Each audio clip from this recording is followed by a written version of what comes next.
ومن سيئات أعمالنا من يهده الله فلا مضل له ومن يضلله فلا هادي له أشهد أن لا إله إلا الله وحده لا شريك له وأشهد أن نبينا محمدا عبده ورسوله لا نبي ولا رسول بعده.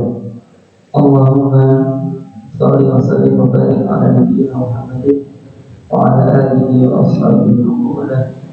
أما بعد، اللهم انفعنا بما علمتنا وعلمنا ما ينفعنا وزدنا علما في علمنا يا رب العالمين. Ampun bagi sekalian jemaah Masjid Yerusalem yang semoga selalu dalam jagaan lindungan serta Allah Subhanahu wa taala. Namun masih untuk berdatangan kita tadi sudah kita mulai dari kajian pertama kita Allah Masjid Syarif. Nah, yang ditulis oleh Imam Al-Qadhi Ahmad Ibn Abdurrahman bin Dawud Al-Maqdisi, yang semoga Allah merahmatinya dengan rahmat yang luas dan menjadikan ilmunya manfaat bagi kita semuanya, amin ya rabbal alamin. Baik.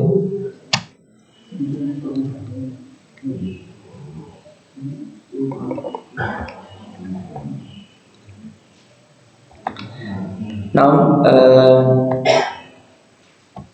sekarang kita masuk pada ucapan musannif wa innamal ilmu al-muhim. Baik, kita pada kesimpulan di paragraf yang di atas. Nah, qala al-musannif rahimahullah ta'ala wa innamal ilmu al-muhim. Dan sungguhnya ilmu yang sangat penting, yang paling penting. Nah, apa itu ma'rifatu suluki at-thariq? Yaitu mengetahui jalan menuju Allah Subhanahu wa ta'ala. Sebagaimana di pertemuan kemarin sudah tak kisahkan sedikit betapa orang-orang salafun dulu itu selalu bertanya tentang ini. Di antaranya adalah ucapan Sulaiman bin Abdul Malik yang seorang fakih itu bertanya kepada Abu Hazim ulama Madinah, kaifa al-hudumu 'ala Allah azza wa jalla? Bagaimana status kita ketika menghadap Allah Subhanahu wa ta'ala? Terus kemudian selain itu juga ada yang sesuatu yang sangat penting, wa qata'u aqabati al-qalbi allati hiya min sifati al-madhmumah, dan memutus segala hal yang dapat menghalangi hati, yaitu adalah sifat-sifat yang tercela. Masya Allah. Dan sifat-sifat yang tercela pertemuan kemarin sudah kita bahas di bab al-muhlikat, bab yang dapat membinasakan.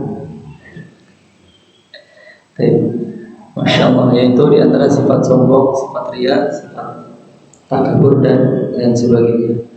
Fahiya al-hajjalu bainal 'abdi wa bainallahi ta'ala. Dan sifat-sifat buruk itu adalah penghalang antara Allah dan antara seorang hamba dan antara Allah Subhanahu wa ta'ala. Maka karena dia statusnya adalah penghalang, nah dalam hal ini kita perlu introspeksi diri. Kalau kesulitan introspeksi diri, maka cukup lihat orang lain.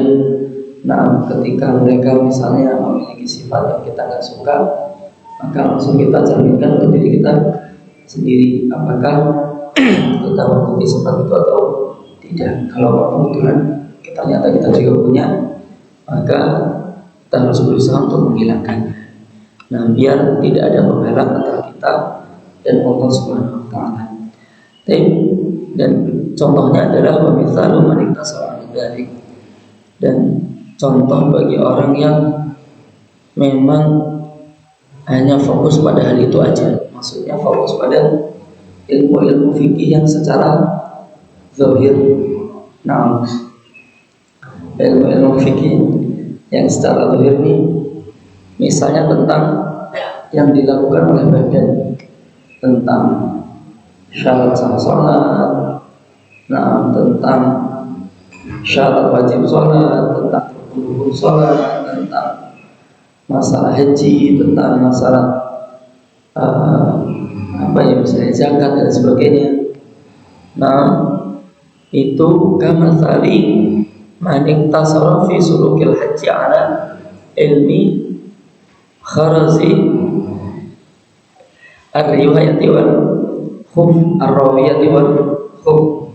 Itu seperti orang yang merasa cukup tentang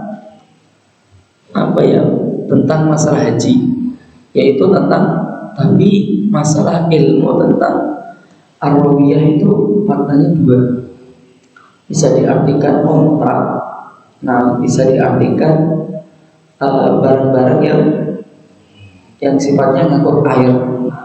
Kharas itu artinya lubang, yaitu mengetahui ilmu yang menyebabkan bawaan yang ada di onta itu lubang, atau kantong air itu bisa lubang. Zaman dulu kan maaf bahwa belum ada botol ya. Dulu itu kan tempat minum air itu dari kulit, itu yang kita tahu dari kulit itu. Nah, bagaimana supaya tidak lubang?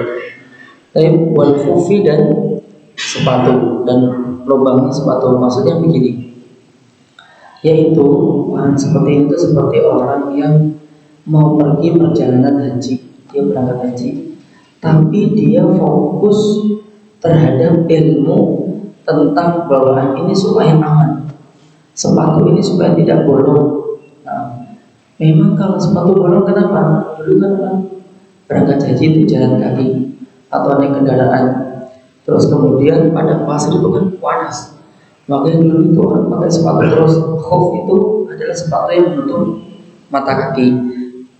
Dan dalam masalah hal ini itu, mohon maaf, kalau dia sampai bolong, maka kaki itu akan terasa panas sekali. Nah, dia hanya fokus terhadap ilmu perjalanan supaya sampai Mekah bagaimana aman. Dia hanya fokus itu. Na'am, wala syakka annahu la budda min dzalik. Saya enggak meragukan bahwa itu memang sangat penting. Walakin akan tetapi laisa minal haji bisyai. Itu bukan tentang ilmu masalah haji. Jadi seolah-olah yang intinya malah kelupaan dia, tapi dia masih sibuk terhadap wasilahnya aja. Tapi yang inti dari inti dia malah kelupaan. Misalnya manasik hajinya dia tidak paham. Wallahu ta'ala. Terus kemudian lagi wa min haula'i, dan orang-orang seperti itu beliau langsung fokus pada contoh yang benar, yaitu manik tasara ala ilmu khilaf, orang yang sibuk tentang ilmu khilaf, ilmu perbedaan antara para ulama. Walaupun orang seperti itu hebat bahwa maksudnya dia tahu ilmu khilaf, ulama fulan begini, ulama fulan begini, ulama fulan begini. Nah, itu ilmu yang luar biasa, tapi dia sibuk hanya tentang itu aja. Walam yahummahu illa tariqu al-jadal, dan illa tariqu al-mujadalah, dan yang penting buat dia itu cuma ilmu debat. Nah, wal ilzam, ilzam itu mengatur kalimat supaya bagus. Teman-teman kalau melihat debat di YouTube atau apa itu, lihat susunan kalimatnya bisa indah itu. Apalagi kalau mohon maaf, terkadang yang dari sisi yang debat itu ada orang-orang mohon maaf itu orang-orang liberal. Nah, itu kalimatnya bisa menyihir, itu bisa bisa cakep. Nah, makanya Rasulullah sampai pernah ngomong inna minal bayani haram, semuanya kalimat yang urut yang bagus itu bisa menyihir. Wal ilham bagaimana berdebat mengalahkan orang, wadaf'il haqqi, dan wadafu'i, masyaallah, wadafu al-haqqi li ajli al-ghalabah, dan membela kebenaran untuk maksud mengalahkan orang lain. Nah, contohnya apa Bapak? Antum kalau baca kitab-kitab yang agak besar dikit, itu biasanya disebutkan dengan cara debat kadang. Nah, misalnya kayak syarah dari Bulughul Maram Subul Salam, itu seingat aneh itu di awal-awal itu misalnya kayak bab tentang tidur itu apakah membatalkan wudhu atau tidak. Itu Kayaknya disebut atau buang air kecil di air yang menggenang. Itu seingatannya juga disebutkan dengan cara berdebat. Ambil contoh aja Bapak ini, misalnya coba jenengan tak kasih pertanyaan sedikit nih. Air liur anjing itu najis atau suci? Yang antum tahu? Nah, najis ya, najis. Coba nih, udah kira-kira antum berubah nih. Mohon ini contoh dulu debat. Iya memang itu pendapat hampir seluruh ulama, hampir seluruh, enggak semuanya, kecuali pendapatnya Imam Malik rahimahullah ta'ala. Nah, dan yang sependapat dengan beliau tentu murid-muridnya. Kata beliau, air liur anjing itu tidak najis. Mari kita lihat sudut pandangnya. Mari kita lihat sudut pandangnya. Nah, ilmu berdebat itu dia akan mengkritisi dalil lamanya dulu, tidak bawa dalil baru. Dia akan mengkritisi dalil lamanya dulu. Mari kita lihat dalil lamanya dulu. Kan dia pakai hadis sahih, pokoknya sahih. Tawuru ina ilahadikum idza wala fihi al-kalbu ayal silahu sab'an marratin ulahunna itu. Sucinya bejana kalian ketika dijilat anjing maka harus dibasuh, dicuci sebanyak 7 kali. Salah satunya pakai tanah yang dicampur dengan pasir yang mengandung unsur tanah. Nah itu didebat oleh mereka yang kelompok mazhab Maliki. Pertama, makna tahur suci itu dalam mazhab jumhur artinya cuma 2, suci dari hadas dan suci dari najis. Tapi kalau dalam mazhab Maliki artinya 3, suci dari hadas, suci dari najis, dan bersih dari kotoran. Dan bersih dari kotoran. Dalilnya ada mereka juga bawa dalil. Contohnya adalah sabda Rasulullah SAW, alaikum bisiwak, kalian harus sikat gigi, harus siwakan.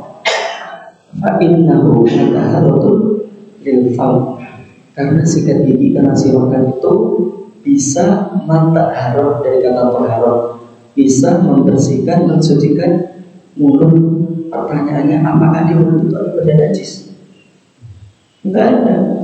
Maka kata mantahharah tidak bisa diartikan mensucikan dari najis, tapi membersihkan. Dia jadi membantah sisi pendalilan kata tahur. 1, kedua, kalimat Rasulullah mengatakan 7 kali dibasuh itu sangat ambigu. Kalau memang najis, maka Rasulullah tidak akan menyebutkan kata 7 kali. Bersihkan saja sampai bekas air liurnya hilang, masih akan ngomong gitu. Justru karena angka 7 ini menjadikan air liur itu tidak najis. Air liur itu tidak najis karena angkanya kok 7. Bisa jadi 3 kali sudah benar-benar hilang. Kenapa 7? Nah ini sifat yang ta'abudi, memang sudah dari soalnya begitu, dari lahirnya begitu, pokoknya 7 kali. Dan ini menunjukkan bahwa sesuatu itu tidak najis, katanya begitu. Tapi jadi jangan berubah pendapat antum, ya terserah antum tidak pendapat juga, lanjutkan aja. Dan jangan ditanya antum ikut pendapat mana sama yang insya Allah nanti ikut coba. Nah tapi memang ada tahu sisi pendalilan, sisi ulama Maliki. Dan mazhab Maliki itu memang kayaknya kuat dalam hal ini. Mereka membuktikan satu hal lagi. Di Mekah itu banyak binatang buas, banyak anjing berkeliaran. Nah, banyak anjing berkeliaran. Dan buktinya mereka orang-orang di Madinah yang mereka biasa aja, nggak tahu bagaimana. Nah, kurang lebih begitu, sudah selesai. Terus kemudian perbedaan mereka itu antara jumhur dan mazhab Maliki adalah status air liur. Hukum asal air liur itu najis sama suci berapa? Hukum asal. Nanti kalau kecuali itu beda lagi. Nah, menurut mazhab jumhur, hukum asal air liur najis. Jadi dengan kalau itu keluar air liurnya bukan ludah ya, bukan ludah, hilang itu loh, hilang.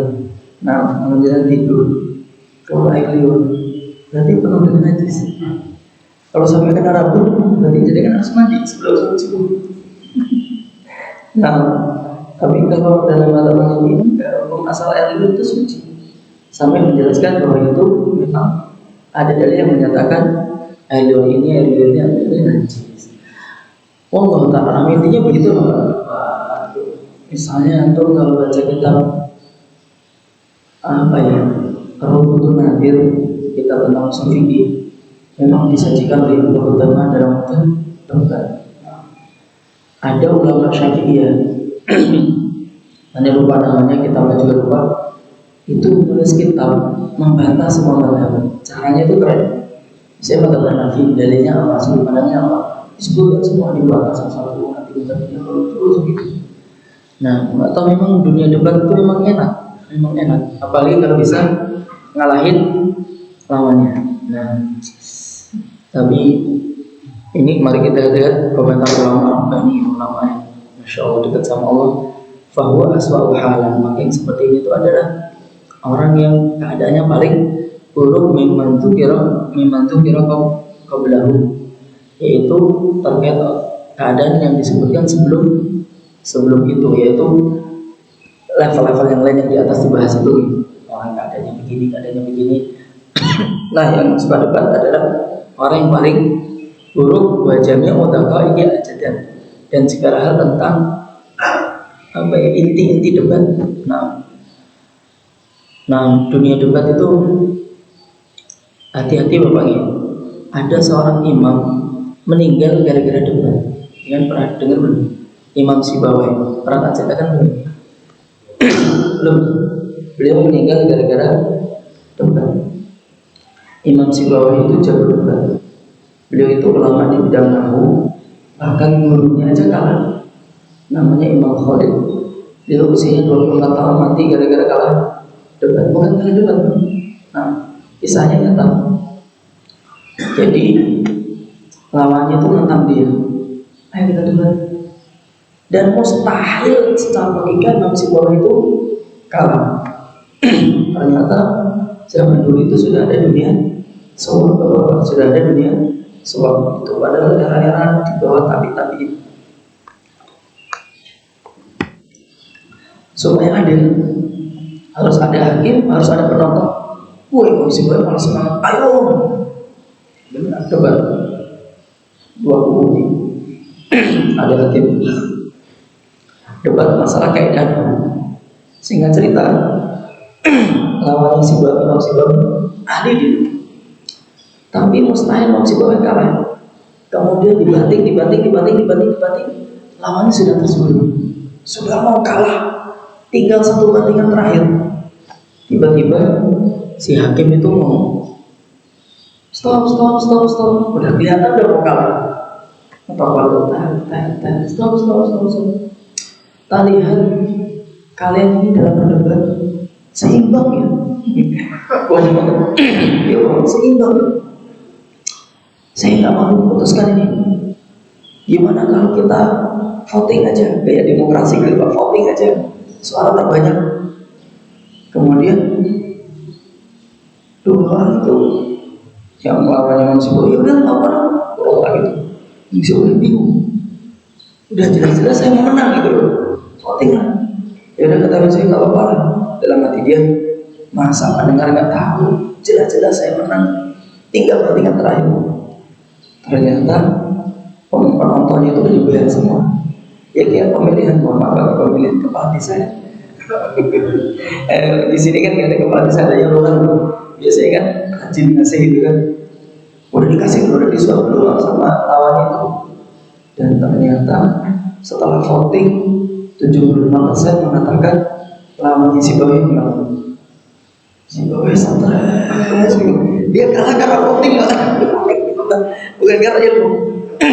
Sampai rumah itu stres, mikir saya salah saya di mana ya?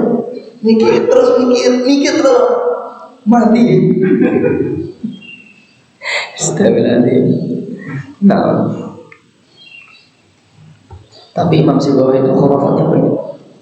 Cerita tentang beliau yang disadarkan. Beliau bukan beliau khurafat, tapi cerita yang disadarkan ke beliau itu cerita khurafat itu banyak. Kalau kisah ini benar, yang saya ceritakan tadi benar. Tak kasih contoh cerita yang dustai tentang Imam Syibawayh. Satu aja. Dulu Imam Syibawayh itu katanya ketika mau dicabut nyawanya, itu Allah Subhanahu wa taala ngirim malaikat pencabut nyawa yang kisah Israiliyat namanya Israil. Di banyak tafsir disebut Israil. Itu datang diperintah oleh Allah, kamu izin dulu Imam Syibawayh, kamu tak cabut nyawanya, aku diutus oleh Allah untuk mencabut nyawa. Nanti kalau nggak mau, nggak usah dipaksa. Kalau nggak mau, nggak usah dipaksa. Kalau saya nggak pengen gitu ya ini. Datang malaikat Israel atau malaikat pencabut nyawa dengan wajah yang cantik, yang indah. Terus izin, wahai imam, saya diutus oleh Allah SWT. Saya ini malaikat Israel, malaikat pencabut nyawa, untuk mencabut nyawa. Gimana? Setuju nggak? Nggak mau. Enggak, nanti kamu dijanjikan masih masuk surga saja. Enggak mau, pengen hidup terus. Akhirnya melapor ke Allah SWT. Nah, ini masih bawa gambar. Ya sudah, ini bawa gambar-gambar. Anda udah bilang ya Pak, ini cerita khurafat. Bawa gambar surga Pak. Ini tunjukkan ke Imam Syibawayh bahwa nanti rumahnya ini gambar surga. Enggak mungkin kita terang lihat kan gitu. Enggak Pak. Ditunjukkan ke akhirnya malaikatnya tadi datang lagi. Wahai Imam Syibawayh, saya dapat titipan dari Allah Subhanahu wa taala, ini gambar surga. Nanti kamu di sini nih. Terus kemudian dia melihat, terkagum dia. Terus nyawanya keluar melayang sendiri. Jadi kata usahaannya dulu itu, kata usahaannya yang masih belajar di Jawa Timur, bahwa ya bayangin sendiri ya di Jawa Timur juga. Saya 7 tahun di sana kan. Masya Allah. Dicerita begitu banyak orang. Ya, Anda udah bilang ini cerita khurafat. Terus kemudian beliau ngomong, nah inilah keistimewaan kalau kalian belajar nahwu. Orang yang belajar nahwu kalau sampai alim banget, itu besok tidak dicabut nyawanya oleh malaikat Israil, tapi akan melayang sendiri langsung ke surga. Oh itu untuk motivasi akhirnya. Akhirnya itu dalam nahwu itu mudah banget Pak. Sampai benar-benar bisa belajar sampai malam. Kayak tahu cerita-cerita kita disematkan biar semangat. Nah, bahkan satu lagi masih tentang Imam Syibawayh, habis ini udah tercapai lagi lah. Ketika di alam kubur kan datang 2 malaikat itu, kalau namanya Munkar dan Nakir. Kemudian salah satu malaikat itu nanya ke Imam Syibawayh, Man Rabbuka? Siapa Tuhanmu? Kemudian apa jawaban Imam Syibawayh? Man ismun aw harfun. Man itu adalah kata isim atau kata huruf. Wah, mereka jadi bingung. Kata usahaannya, maklum dia bingung, dia nggak pernah belajar nahwu. Langsung dia bisa jawab. Datang ke Allah Subhanahu wa taala. Ya Allah, ini gimana nih? Hamba namanya Syibawayh itu ditanya mana jaman ismul harfun. Kata Allah SWT, biarin, langsung ngabarin taman surga aja, nggak usah ditanya lagi. Sekali lagi Pak, ini cerita khurafat. Mana mungkin ini cerita beneran Pak? Nggak mungkin. Dari mana cerita beginian? Memang siapa yang bisa melihat alam kubur? Bohong semua itu. Tapi memang sekali lagi nggak tahu usahaannya dulu itu pakai untuk kasih motivasi biar semangat belajar nahwu. Tapi ya nggak harus dengan cerita bohong ini lagi. Oke, lanjut lagi sedikit lagi Bang ya. Baik, watakai wajami watakai aja dari fikhi bid'ah, dan semua ilmu tentang masalah debat adalah bid'ah. Itu kan bahasa kasar.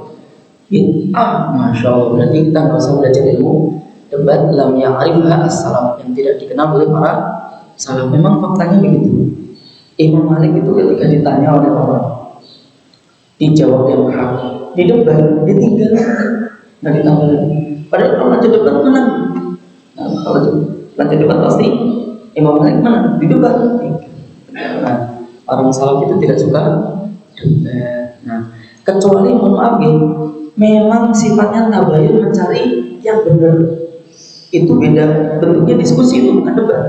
Lu kalau ini gimana? Kalau ini gimana? Kalau debat kan fokus mengalahkan lawan, tapi kalau ini tidak, nyari kebenaran. Nah, itu nggak apa-apa, kalau itu nggak apa-apa insya Allah. Tapi nggak tahu Pak, budaya sekarang itu penuntut ilmu itu diajarin debat. Mohon maaf ya, saya nggak baca.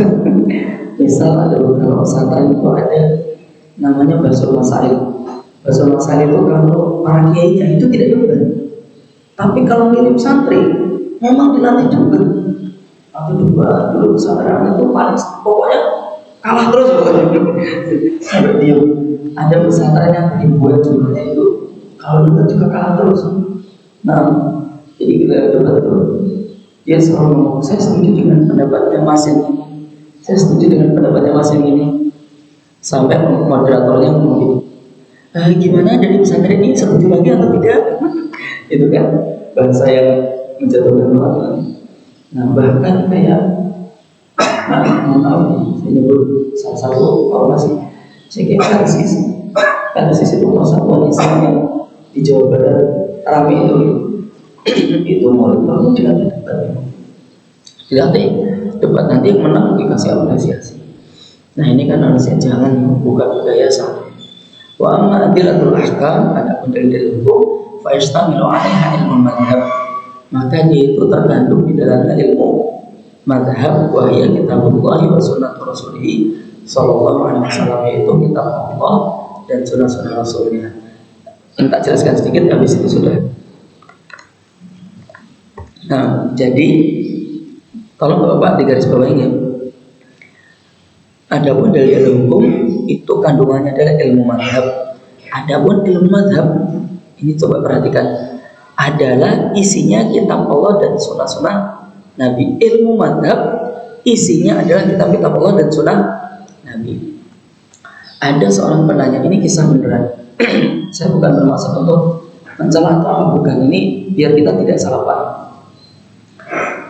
Ada dikira lebih begini antara begini. Nah, terus kemudian dilempar tanya jawab, di Arab sana, tapi bukan di Saudi, di daerah Maroko atau Menepana. Dan kemudian ada seorang penanya, nenek-nenek, Syekh, apa hukumnya ini? Terus kemudian Syekhnya ngomong, ini tak jawab sesuai dengan Al-Quran dan As-Sunnah, atau tak jawab dengan pendapatnya Imam Malik. Kalimatnya cukup begitu. Ini tak jawab menurut Al-Quran dan As-Sunnah, atau ini tak jawab sesuai dengan pendapatnya Imam Malik. Itu mungkin kalau kita akan ngomong Al-Quran As-Sunnah aja lah, saya tidak butuh pendapatnya Imam Malik, mungkin akan ngomong begitu. Ternyata si nenek-nenek ini jawabnya, tolong jawab dengan pendapatnya Imam Malik, karena Imam Malik lebih tahu terhadap Al-Quran dan As-Sunnah daripada kamu. Masya Allah. Karena Imam Malik lebih tahu pendapat tentang Al-Quran dan As-Sunnah daripada kamu. Karena para imam itu Pak, mustahil mereka sengaja berpendapat melawan Al-Quran dan As-Sunnah, mustahil. Nah, mungkin bisa jadi mereka punya sebuah pendapat yang kita tidak tahu sandarannya mana. Ini memang kita nggak tahu.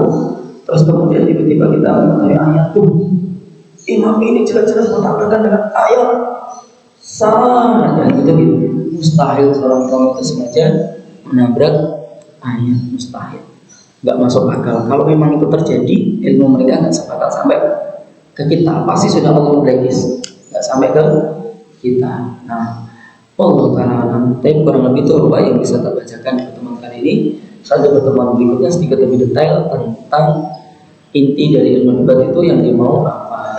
Tim lebih itu kita tutup dengan bacaan doa kafaratul majlis. Subhanakallahumma bihamdika asyhadu an la ilaha illa anta astaghfiruka wa atubu ilaik. Assalamualaikum warahmatullahi wabarakatuh.